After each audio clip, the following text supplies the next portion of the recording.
Greetings, intrepid Skyfarer. I am Cobalt Thorium, and welcome to Sunless Skies. We are still at Carillon. So where do we leave off? Right. Okay. So we have a choice between. So the initiative Carillon. How well do you know the place of penance? The curate has disclosed the secret of a Spherifier. Find them in Carillon Center, or return to the Devilis. Now the problem is that if we go to, actually let's go here. No, Now this is often referred to as Carillon Center. Whenever you're coming back from a place, this is where you come back to. It specifically says that's the center. So if we go and visit the Gaslight Terrace, return to the center of Carillon. Then we're here. We're at the travel around Carillon again. Carillon is broken into terraces where the soul treatments take place. Some are easier to access than others. The Gaslight Terrace. We have the Purification. Okay, so it's the Bell Garden. Checkerboard Garden. Okay, so by all reasonable expectations, we're in the center of Carillon. And there doesn't appear to be another option here. Try going back to the Bell Garden to see what happens.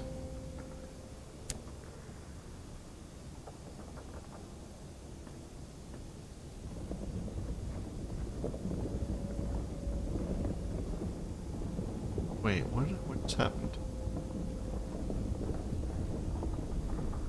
Okay, we should probably read that. Okay, we did read that. So the message did not change. Yeah. We have a penitent nurse.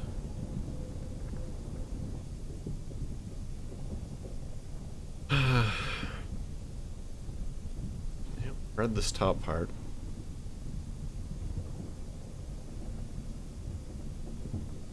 I believe we've talked to the penitent nurse before.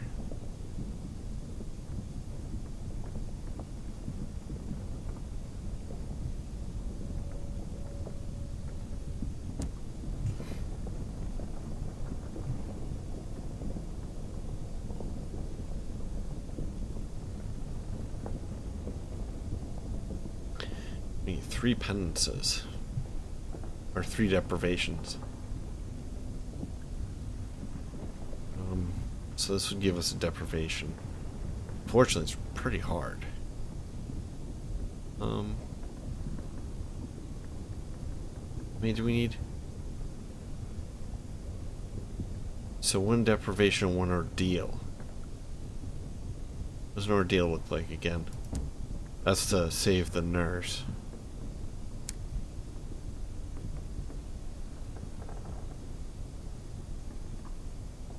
Enlightenment, deprivation, perspective, ordeal.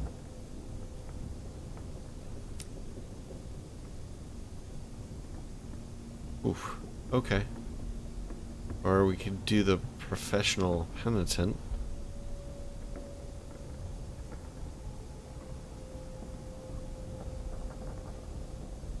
Will this be any penance? Is there some penances we can get easier than this? Let's try it. Failed. A struggle towards proper feeling. A muscular woman considers cats a nuisance. Consequently, she's being menaced by kittens. Oh, that's adorable. Oh. As for your punishment, it does not bear speaking of. You don't get through it. Yeah, we got Terror of 13, that's fine. 18, that's fine. The glib man never gives gifts. To improve the quality of his soul, he has been locked alone in an icy cage, but seems not to mind as much as the devils might have hoped. Okay. Oh, jeez. We're no good at this. A lady emptied a chamber pot over a bridal procession. Its punishment, she is being forced to copy out the obituaries of departed wives and beloved husbands. Alright, we got one. A lady substitutes in scandalous words whether reading poetry whenever... Okay, let me try that again. A lady substitutes in scandalous words whenever she's reading poetry until the penitent recovers from this inclination. She is being forced to copy out the obituaries of departed wives and beloved husbands. Interesting. That's the same message as before. The same punishment as before. The supervising deviless makes notes.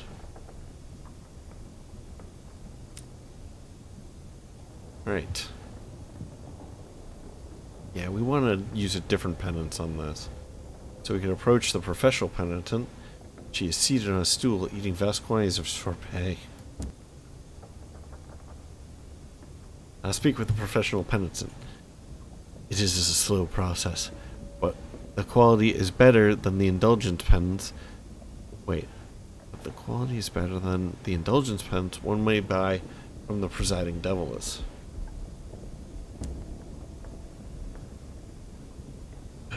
Quantities of sorbet. The penitent is sitting on a stool, eating from an enormous barrel of violet sorbet. There's enough to supply a carnival. The penitent's lips are blue, her fingers are sticky. There are purple smears on her frock. Wasps are taking an interest in the side of her face. When you come over, she puts down her spoon long enough to greet you. I'm here on behalf of Viscountess who doesn't love her children. She's waiting back in London for me to deliver her penance. Wow, that's awful.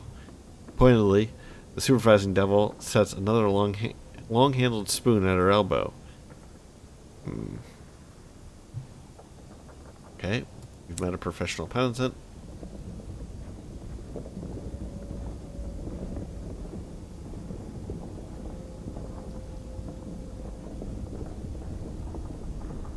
So we need a deprivation to free her. So she collects pens for other people. Leave the professional penitent. She has work to do. Or we could donate or deal to the professional penitent. You could donate, or you could provide her with what she needs. Or you could donate an ordeal and a deprivation to the professional penitent. She likely has a use for these. For her current customer or for a future one. Right. Well, we do have one of the things that we need, so we have to get back to the Bell Garden. Oh, jeez.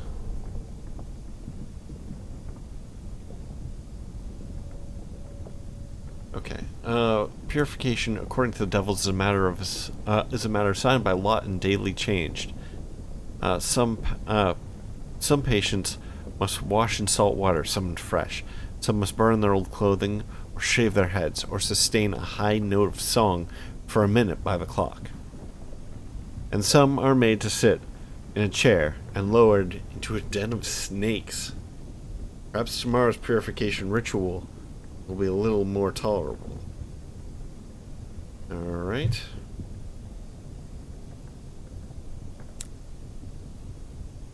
Let's try again. Nope. If it gets up near 50, we're gonna have to jet. Okay, I think we've read this message before. We're probably going to hit 50 because, if I remember right, this is our least adept stat here. 39. And if we do 3, okay.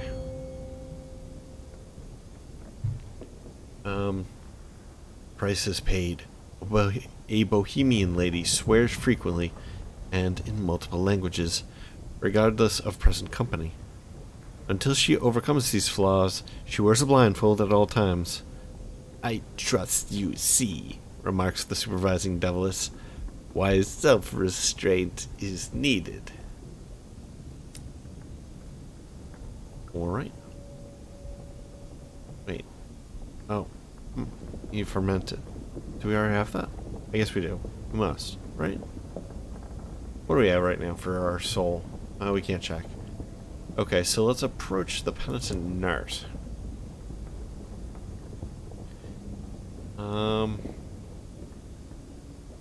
Donate a mix of deprivation and ordeal to the nurse. She's huddled in the corner, with cotton stuffed in her ears. Or we could let the nurse be. She has enough to tolerate as it is. Or we could donate our deprivation to the nurse. You've done without. You've paid a price. And now you're donating that price to her. I don't know if I'd use the word price here. But you'll have to walk her out as well. But I think we're going to go with what good is control if it doesn't come with strength.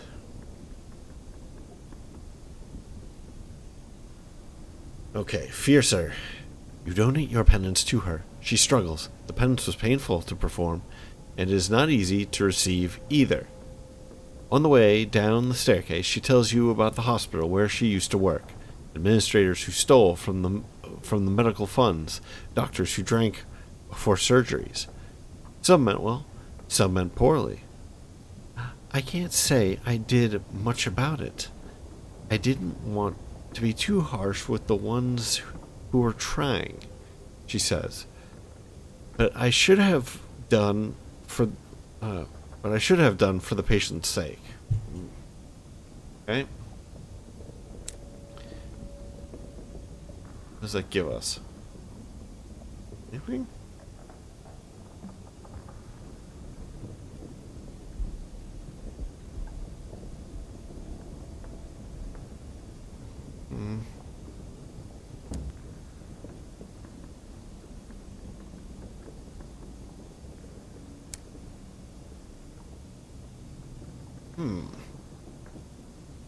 I don't really know what to do here.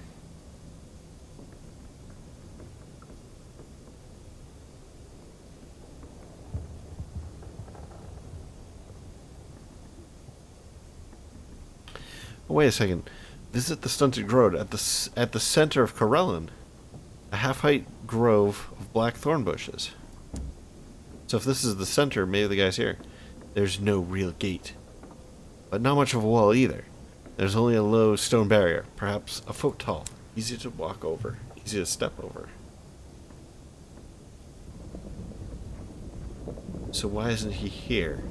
If this is the center, why isn't he here? Unless he's the professional, she is the professional penitent.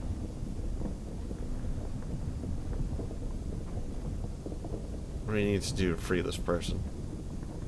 In their sorbet.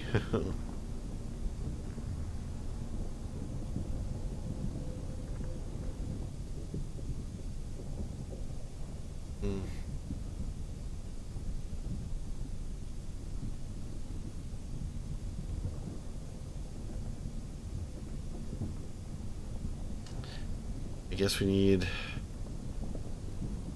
an ordeal and a deprivation, right?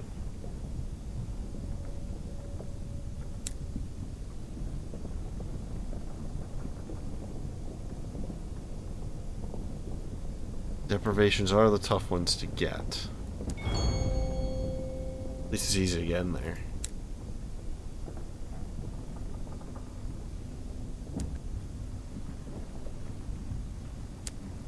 We should be able to get it in 3, mathematically speaking. Of course, every time that you roll a dice. Okay. The zookeeper suffers from an unaccountable peckishness. For the patient's own good, he sleeps in a cupboard, wrapped in heavy wool, and is not allowed a fan. I trust you see, remarks the supervising Deviless, why self-restraint is needed.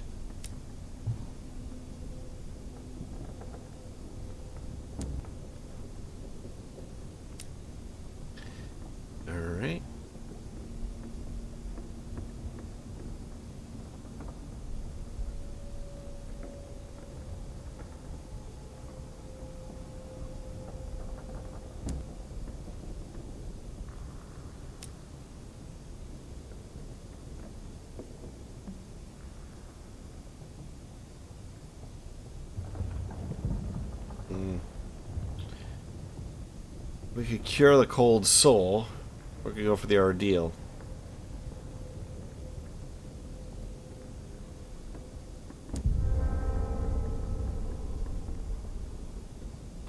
A fast-talking debutante murdered a spouse for money. Until she overcomes these claws, she's menaced by kittens. Okay, so these are like mad-libbed together.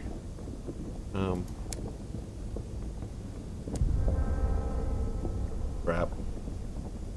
Give it one more. Oop, I didn't read that. A lady strangled by any sensation of love or attraction. The devils disapprove. To repair these defects, she is bound face down to a huge block of ice. Oh, come on. Alright, one more. An elderly bachelor has never given a penny to a beggar. As punishment, he has been swaddled in very tightly in bandages, like a small baby. How does that work? Jeez.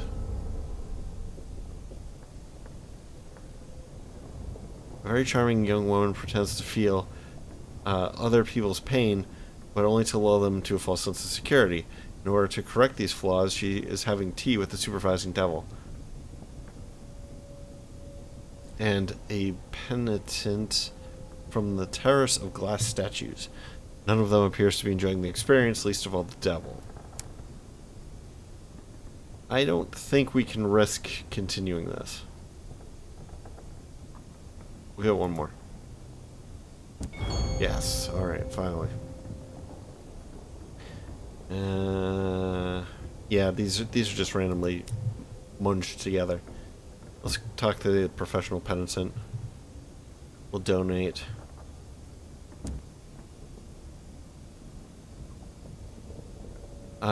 Good stuff. She accepts both penances gratefully. Let me pay you, she says. Deprivations are not my favorite. I still do them, of course. There's nothing I won't live through for a client. But the fasting gets dull. So nice to be able to stock this without having to do it myself. Alright, we got a Savage Secret, we got some experience. Thought she was going to pay us. What happened on that? It's not. Alright, it seems like we should be trying to do something for our cold soul. I don't see anything here for our actual mission. I don't like that. It definitely feels like some kind of bug. And it says very clearly, the curate has disclosed the secret of a Spherifier. Find them in Carillon Center. Is there some way to search? Like, can we search this text? Because that would be super helpful. Carillon is broken into several terraces where most of the soul treatments take place. Some are easier access than others. Okay, nothing about a Spherifier, nothing about a curate. Visit the Gaslight Terrace. Dozens of newcomers walk in that direction. It must be a safe choice. Penance enlightenment can be gained here. Perform a ritual of purification to enable entrance to the Bell Garden. Those who wish to enter the Bell Garden must first undergo lustrations and prayers. Deprivation can be gained at the Bell Garden.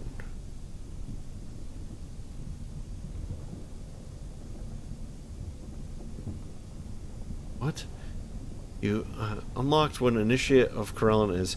You have learned what happens at Carillon.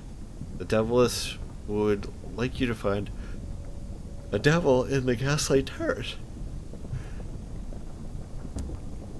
But I've already done this.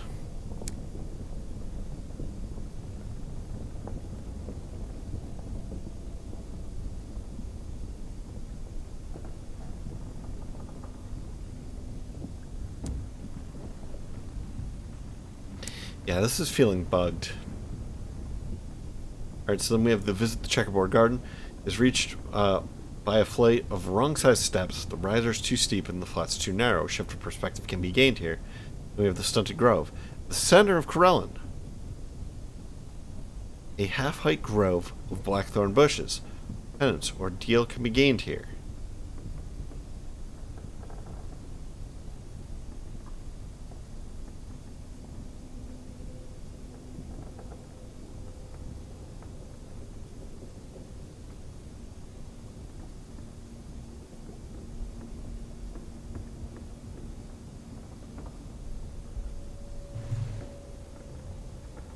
Alright, the ones that we can't do are visit the Garden of Insatiable Roses.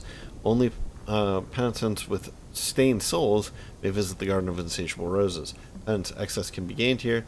You need a stained soul to be admitted, which we do not have. And we have the Sand Garden. It descends into a tunnel. Carved over the mouth of the tunnel are symbols of death. A skull, a flail, a flange back. Endurance can be gained here. You need a clear soul to be admitted.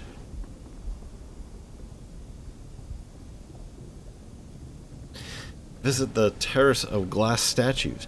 The path is a mirrored labyrinth. Entry is forbidden to those who are not already afflicted with a flickering soul. Inescapable truth can be gained here. You need a flickering soul to be admitted. So it doesn't seem like we're allowed to find the Spherifier in Carillon Center, because they don't appear to be here.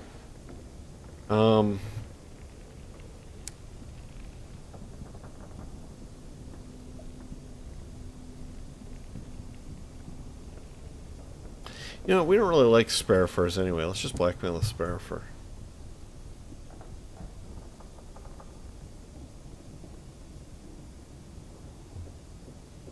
He doesn't try to deny the accusations, though he does have a few words about the presiding deviless. Couldn't let it go, he says irritably. I should have known how it would be. She spent too long with the patients. Acts as though there's something wrong with a bit of corruption. Despite his bravado, he does seem a bit ashamed. Devils are supposed to get souls by contract. This one's no better than a pickpocket. The devil, so blackmail the Spherifier and keep a secret. He might as well pay for your silence as the presiding deviless would pay for your speech. You will not be able to return to inform the deviless about your discovery. Okay. You can blackmail the Spherifier and betray him anyway. There's no honor amongst thieves, and the rose-gloved Spherifier is certainly a thief. Or we could offer to take the Spherifier on board your engine. Presiding deviless is obviously on the verge of discovering him. If you have space, he'll join your crew. You will not be able to return to inform the deviless about your discovery. Is there not some way to betray him and not blackmail him? I mean, we're trying to be good guys here. It seems like this is the good guy response. I'm really sad because it's pretty awful. He pays contraband for your cooperation. Oh, we have a Crimson Promise, whatever the heck that is. And I'd be obliged to you, he says, if you left Carillon soon. It would raise one's confidence in your silence. You did not, of course. There's a second conversation to be had, and this one with the presiding deviless's beehive hut.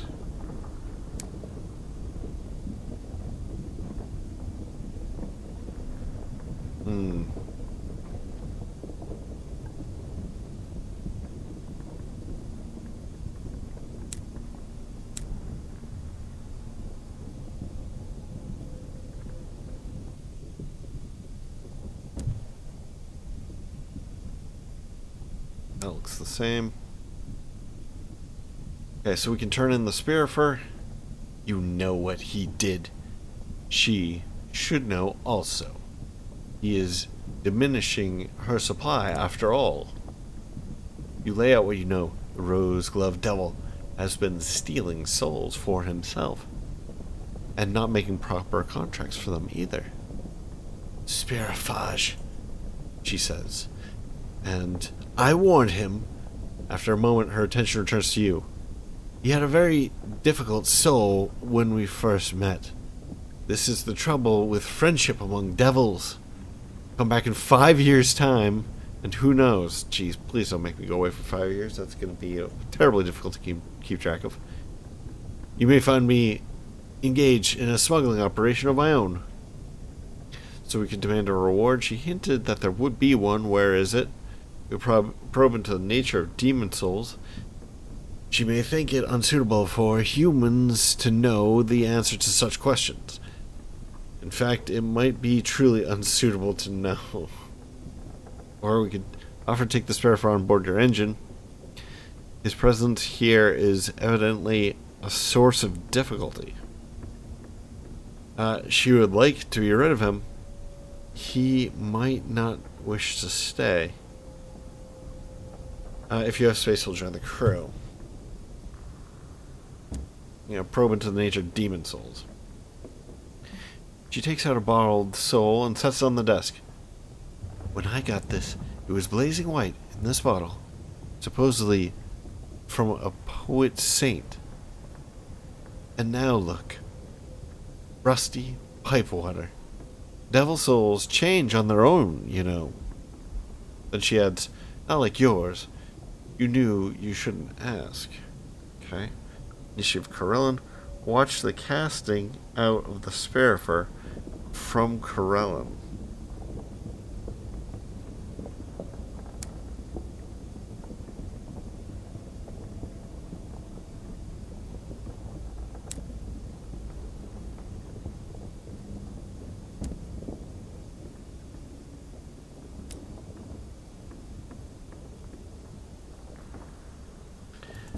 Doesn't look like there's anything we can do here.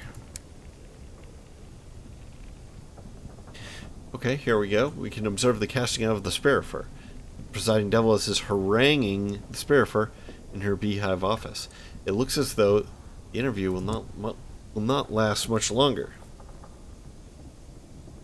He is not allowed to take anything with him. There they go.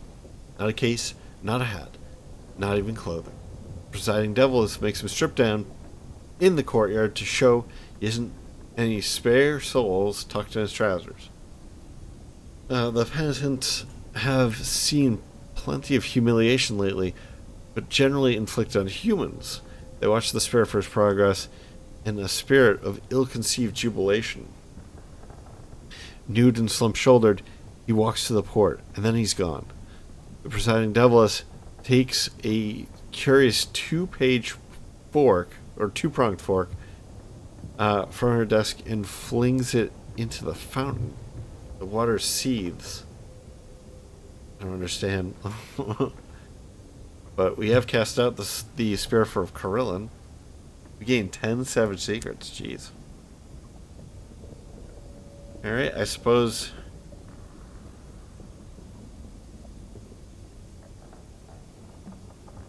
I guess we want to go back to the presiding Deviless, right? Back to the Wicker Works.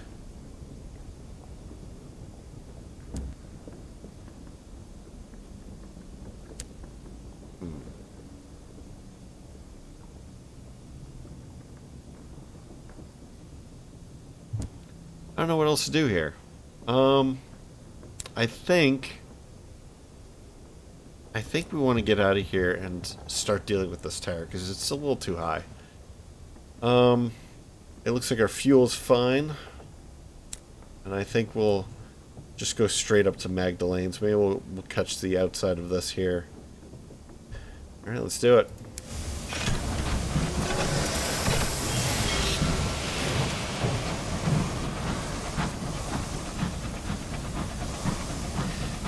Yeah, so I kind of want to stick around here longer and do a little bit more exploration of the city, but our terror is just too high, and there's too many checks that result in more terror, so I want to get rid of it. But by the way, or regardless, when we go up to Magdalene's there, we can tell the keeper up there. I forget his title. It's pretty much like the owner. Whoa, what is this?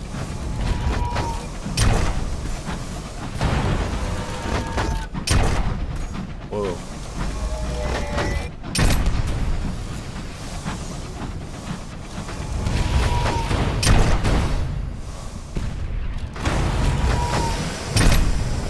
Super long gun. I haven't seen them fire yet. That's kind of awesome. 1 damage. We'll loot the hold. Fuel. Lots of it. Oh, we'll make use of it. Whoa, whoa, whoa! Careful there, buddy. Jeez, the AI for these ships is so bad.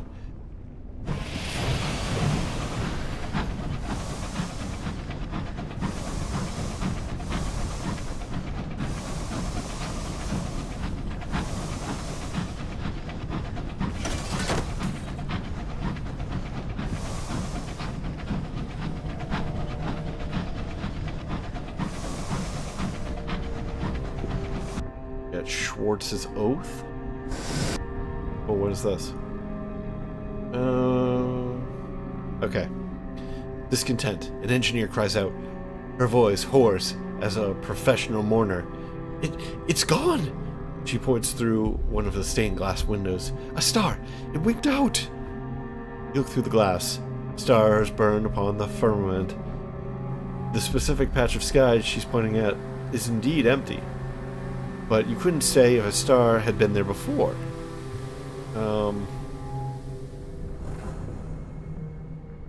Pretty bad chances for both of those.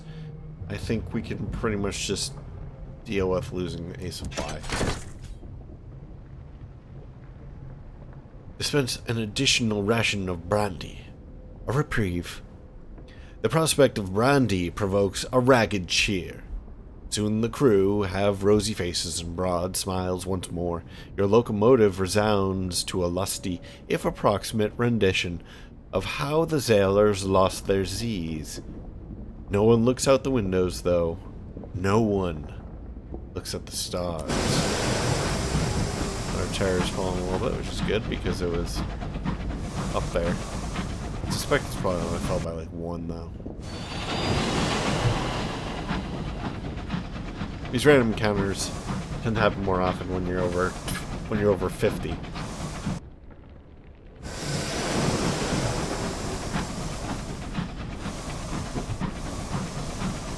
Can't take her. We need something from them. That's fine. I can't take her eye up at Magdalene's. Whoa.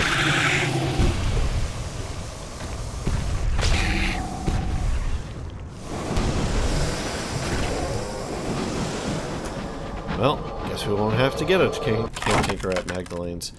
So here's what we need. We need to retrieve the stomach. The phlegmatic researcher and the lead beater in Stainrod Nature Reserve believes this will aid in his research. He'd better be right. Short straws.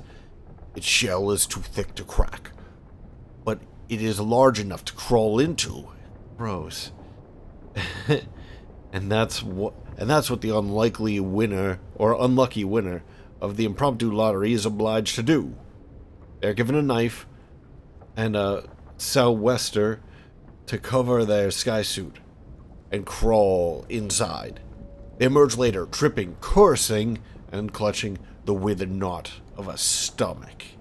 Experiment sanctioned by the company. You have collected the stomach of a cantankerite from the phlegmatic researcher.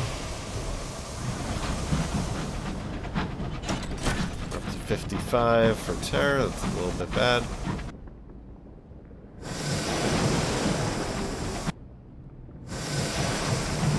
There's a little notch there. Well, what are you doing?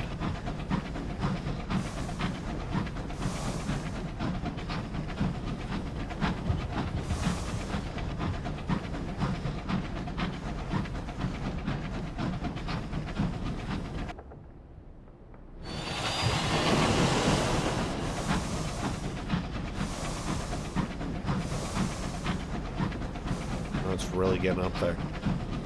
I wonder if we're gonna really start freaking out.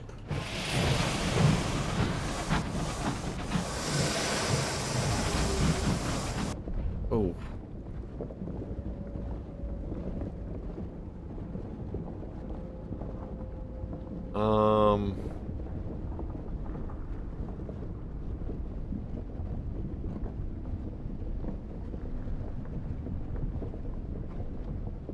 No, we don't want to increase our nightmares. Let's see.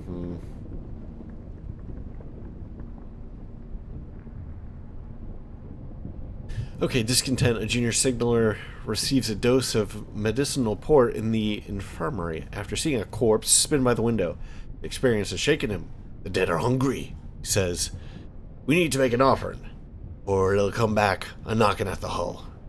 He jettisoned some supplies. It didn't take long for the Skyfarers to shed their ridiculous oral nautical superstitions and replace them with ridiculous new ones. Still, better keep the crew happy. I don't, even though this would be safer because we have more fuel, I don't really like, I don't know if there's some like hidden karma stat or something like that. Let's go, let's jettison the supplies. The rations spin away into the stellar mist. You'll mourn the biscuits. Some had chocolate on them. Our terror's fallen. Yay!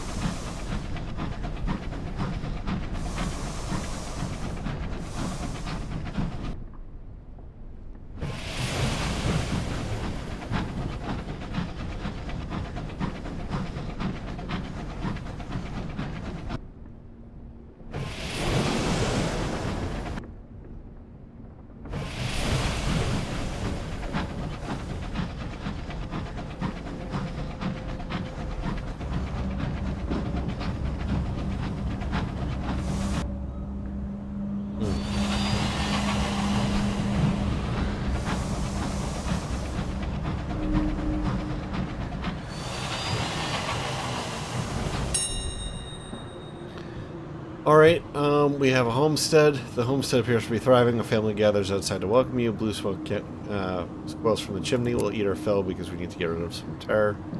We're down below 50%. That's pretty nice. You enjoy a meal of sticky porridge and viney vegetables, breaking bread. Afterwards, you and your host exchange non-committal observations on the war between the stovepipes and the tackities. Your crew are content for a time. One of them even speculates idly about settling down.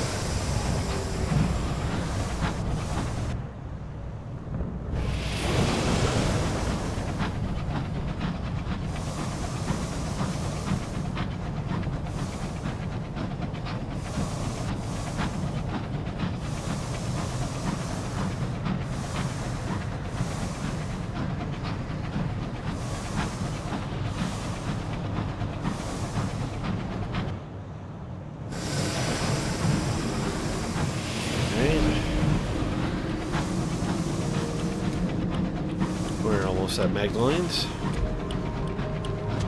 We'll probably end up wrapping up this episode here.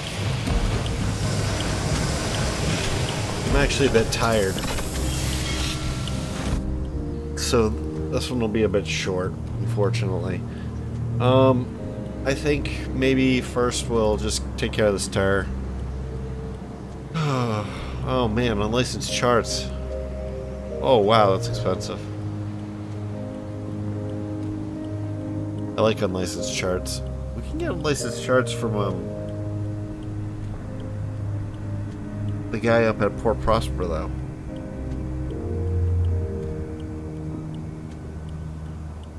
We have a couple unlicensed charts too. I don't know how many we need.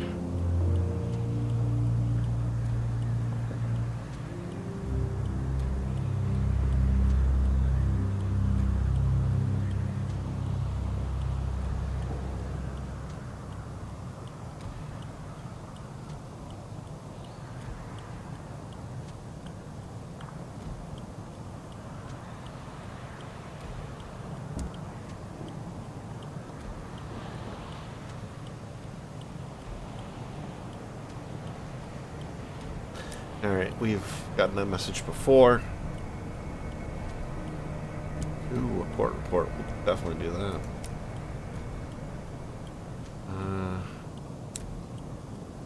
Take care of the terror. Greet your terror. No nightmares. What do we have here? 16. 19. 8. 14. Okay, we're gonna go for this one. The salon stewed gossip. Yep, that's the message we've seen before.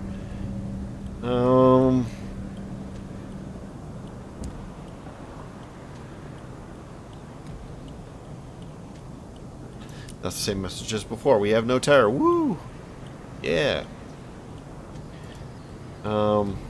Suppose we could also speak to the amenable host. Same message as before. What will you tell the amenable host? You've pursued his memories enough to have an answer for him.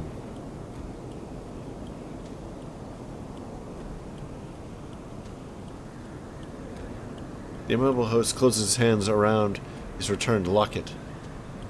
Now it comes to it. I'm not sure I want to know. But I've sent you out.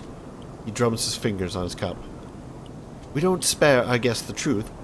So why should I be any different? He fills goblets for you both. Well, out with it. Don't spare our guests the truth. I mean, I thought the whole point of this place was it lies to people. It's comforting lies, right?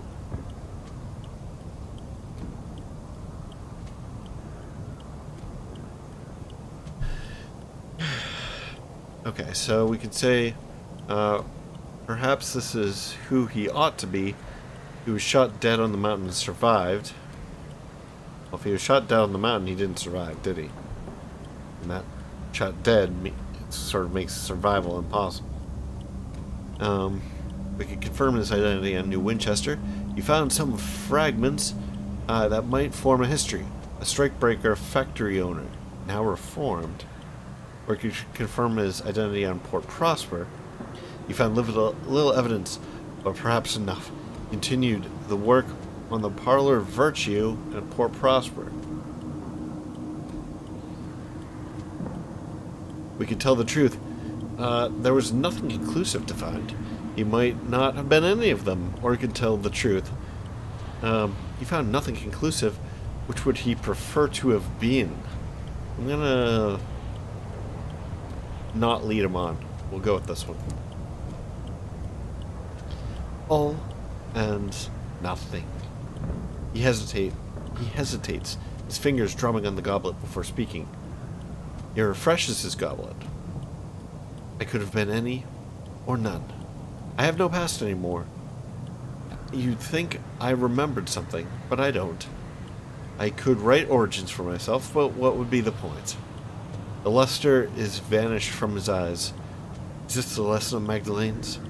You can be anyone you choose, and in choosing, you eclipse all that you were?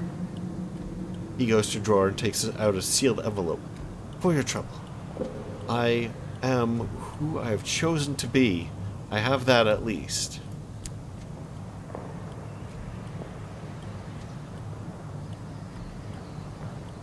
Let's go back to the amenable host one more time, see if there's anything else we can do here.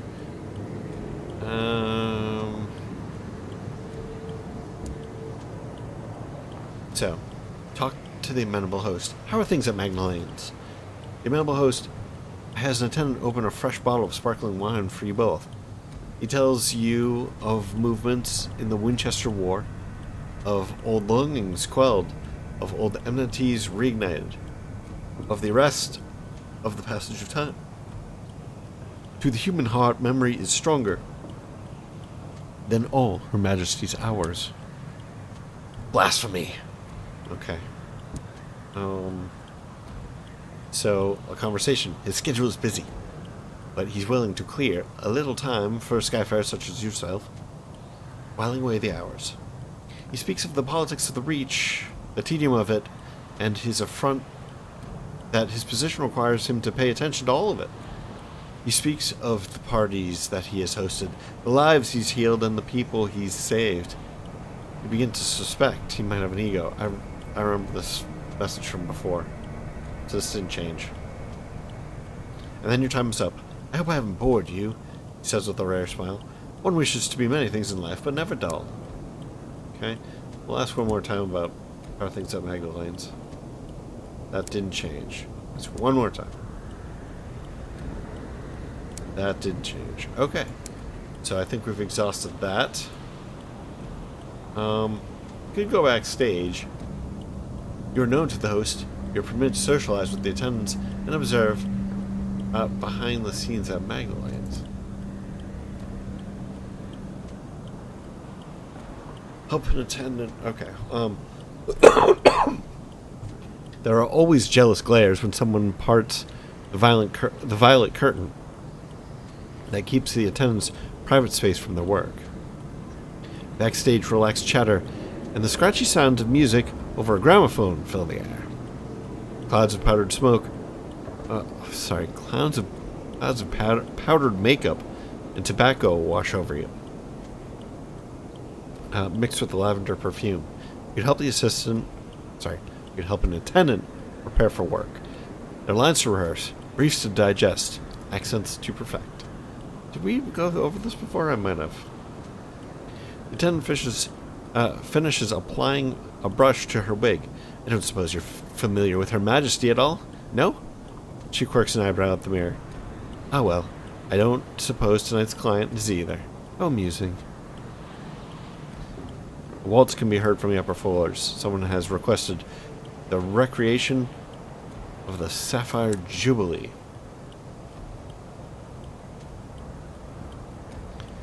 You share a drink.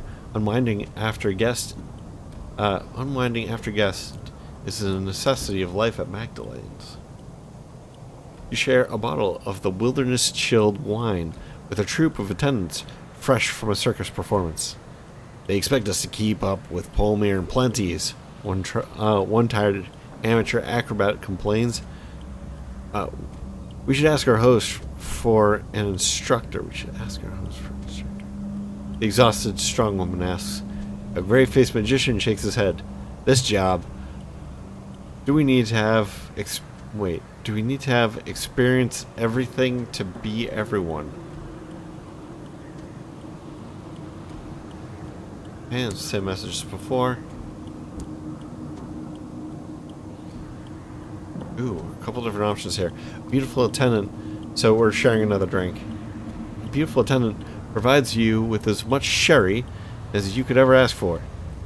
It soon becomes apparent they are looking for as much information on skyfaring as they're able.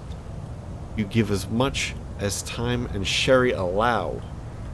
A mother wanders past with a young boy. He would only ever listen to his old arithmetic tutor. His death has been rather expensive. For the record, sherry's disgusting. It's good for about the first 5 sips, and then you're done with it. You just want to throw the bottle away. Alright, share another drink. Glasses gleam in a mellow candlelight. A party is being prepared. No customers allowed. Quiet weeping can be heard echoing through the glass corridors. Ooh, we could help an attendant prepare for work. Unless it's cycle all the way around. Deadlines to rehearse, yep. And let me not be wrong about you, the attendant frowns as she finishes her line reading. But she was, and never came back for her. She bunches her hand into a fist before shaking it out. And now I get to go and play the salve for his guilt. The amenable host strides past, ignoring the crowd of admirers that follow him through the corridors. It says hallways, but I'm trying to read it quickly. So sometimes my brain goes faster than my eyeballs and sort of fills in the words. Okay. The attendant fish. Okay. Yep, that's from before. A tomb colonist is visiting a friend. I'm pretty sure we've actually read that too. Have we gone through everything? Yeah, I think so. Yeah. Let's try to go backstage one more time. Yeah, it doesn't seem to do anything else. Okay, well, I guess that's that. We're gonna go into the bazaar. Yeah, might as well. The hawker sells the latest London pot boilers, flimsy, mass-printed books with wood pulp paper, lurid covers, and fresh gleaming ministry stamps. We're also going to go in and go to Beatrice's exchange, buy a couple more supplies. Let's do three, come on. And then I think we'll be out of here. But that is going to wrap up this episode. I'm very tired. I think this is going to be the only episode I shoot tonight because I'm on the verge of falling asleep. So anyway, thank you very much for joining me. I hope that you enjoyed this. And if you have, please like, maybe comment, maybe subscribe. And hopefully in the next episode, I will not be quite so tired. This is 2 episodes in a row where, like, I shoot 40 minutes or whatever, and then I'm just, like, dead tired and I can't continue. So, anyway, I'll catch you in the next episode. Bye-bye.